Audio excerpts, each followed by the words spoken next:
ফিজ ভাইয়ের মতো ওয়ার্ল্ডে বলার খুব কমই আছে এবং ড্রিম একটাই ছিল ন্যাশনাল টিমে খেলা খেলছি। আমি যদি সামনে আমি অটোমেটিক ন্যাশনাল টিমে যদি ভালো করি অটোমেটিক আমার ফ্র্যাঞ্চাইজি থেকে সুযোগ আসবে। প্লেয়ার আছে, তারপর যদি বলেন ইয়াং প্লেয়ারও আছে, তো সব শেষে আগাবো। তারা অলরেডি আমাদেরকে জানাইছে পেসে বল করে তাদের ধরেন তারা হচ্ছে গেম চেঞ্জার। ধরেন প্ল্যানিং নর্মাল, এর আগে আমি যেরকম প্ল্যানিং করতাম যে ম্যাচ বাই ম্যাচ আমি প্রত্যেকটা ম্যাচেই একটা জিনিসই চেষ্টা থাকে যে প্রত্যেকটা ম্যাচ বাই ম্যাচ আগানো, যে আমি আমার ওই নিজের অ্যাবিলিটি অনুযায়ী টিমকে হেল্প করব এবং আমার কি অ্যাবিলিটি সেটা আমি জানি, ওই অনুযায়ী টিমকে হেল্প করার চেষ্টা করব। হ্যাঁ, অবশ্যই ধারাবাহিকতা ধরে রাখার চেষ্টা করব এবং যে নতুন স্কিলগুলো নিয়ে কাজ করছে ওই জিনিসটাও এবার বিপিএলে ডেলিভার করার চেষ্টা করব। হ্যাঁ, অবশ্যই আমাদের টিমে দেখেন এক্সপিরিয়েন্স প্লেয়ার আছে, তারপর যদি বলেন ইয়াং প্লেয়ারও আছে, তো সব মিলাই আলহামদুলিল্লাহ। হ্যাঁ, তারা বলছে এবং তারা প্ল্যানিং দিছে যে আমরা কিভাবে কাজ করব কিংবা কোন প্রসেসে আগাবো, তারা অলরেডি আমাদেরকে জানাইছে। না, আসলে এর আগের বছরও কোনো বাধা ছিল না, জাস্ট বলছিল বিসিবি যে তোমার বডিটা কি ফিল করে অনুযায়ী খেলো। তো এই বছরও বিসিবি থেকে কোনো বাধা থাকে না, জাস্ট তারা একটা কথাই বলে যে তুমি তোমার বডিটা বুঝো এবং তুমি তোমার নিজের অ্যাবিলিটিটা বুঝো, ও অনুযায়ী খেলো। তো এই বছরও কোনো বাধা নেই, তারা জাস্ট একটা কথাই বলছে নিজে ফিট থেকে খেলো এবং নিজের কেয়ার নিজে করো। হ্যাঁ, অবশ্যই দেখেন লাস্ট 2 বছর চলতেছে ইন্টারন্যাশনাল ক্রিকেট। সো আমার কাছে মনে হয় না যে এতদিন একটা প্রফেশনাল প্লেয়ারের বডি ইউজ টু হওয়ার জন্য এত টাইম লাগা দরকার। আমার অনেক আগেই ধরেন এই অ্যাবিলিটিটা হয়েছে।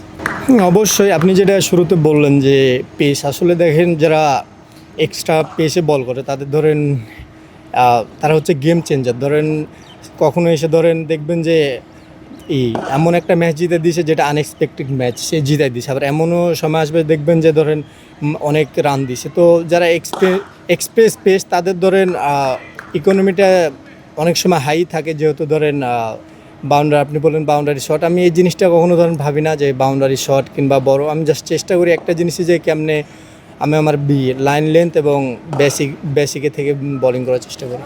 অবশ্যই দেন ফিজ ভাইয়ের মতো ওয়ার্ল্ডে বলার খুব কমই আছে এবং ধরেন ওয়ার্ল্ড ক্রিকেটে উনি ডমিনেট করেই খেলতেছে। যে কয় বছর খেলছে উনি মাশাআল্লাহ ধরেন ডমিনেট করেই খেলছে। তো অবশ্যই ওনার সাথে খেলতে পারাটা, ন্যাশনাল টিমে খেলছে এবং ফ্র্যাঞ্চাইজি লিগে একসাথে খেলতে পারা, এটা আমার কাছে অনেক সৌভাগ্যের এবং অনেক কিছু শিকার আছে। আসলে বিপিএল বিশ্বকাপ তো ধরেন বিপিএলের পরে, তো আমি অত দূর চিন্তা করতেছি না। আমি চেষ্টা করতেছি আপাতত রংপুর রাইডার্সের হয়ে কেমনে রংপুর রাইডার্সকে ম্যাচ জিতাবো এবং রংপুর রাইডার্সের জন্য কতটুকু কন্ট্রিবিউট করতে পারি।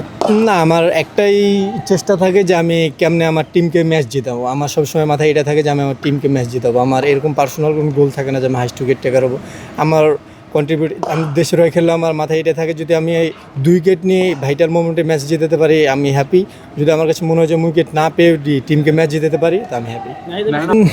আমি চেষ্টা করতেছিলাম এই পারফেক্ট ইয়র্কার, স্লোয়ার, টি-20 যে জিনিসগুলো স্পেশালি দিতে সময় লাগে ওই জিনিসগুলোই চেষ্টা করতেছি। হ্যাঁ, অবশ্যই ওনাদের সাথে তো অনেক দিতে খেলতেছি। আর যেটা আপনি বললেন যে সবার সাথে ধরেন মানায় না, এই জিনিসটা আসলে যখন থেকে ক্রিকেট খেলা শুরু করছি তারপরে ধরেন বাইরের দেশে ফ্র্যাঞ্চাইজি খেলতেছি, তো এই জিনিসটা এখন নর্মাল। কারণ বাইরের দেশে যারা খেলতে আসে তো ওদের সাথে নর্মালি ধরেন যখন বাংলাদেশের হয়ে খেলতে যায় তখন অটোমেটিক বিপরীত টিমে এগেনস্ট টিমে তারা খেলে, তো সেরকম কোনো ডিফারেন্ট মনে হয় না। প্রত্যেকটা টিমই ভাইয়া ধরেন ব্যালেন্স, কারণ কোনো টিমই ধরেন ছোট করে দেখার বিষয় না, কারণ প্রত্যেকটা টিমই ধরেন সবাই প্রত্যেকটা টিম নিজের জায়গা থেকে বেস্ট এবং নিজের জায়গা থেকে শক্তিশালী। হ্যাঁ, অবশ্যই যখনই ওনার সাথে ধরেন থাকি উনি অনেক কিছু শেয়ার করে এবং আমি ওই জিনিসগুলো অ্যাডাপ্ট করার চেষ্টা করি কেমনে সামনে শর্ট অফ ফর্মেটে আমার যখন সুযোগ আসবে আমি ওই জিনিসগুলো কাজে লাগাবো। ড্রিম একটাই ছিল ন্যাশনাল টিমে খেলা খেলছি। আমি যদি সামনে আমি অটোমেটিক ন্যাশনাল টিমে যদি ভালো করি অটোমেটিক আমার ফ্র্যাঞ্চাইজি থেকে সুযোগ আসবে।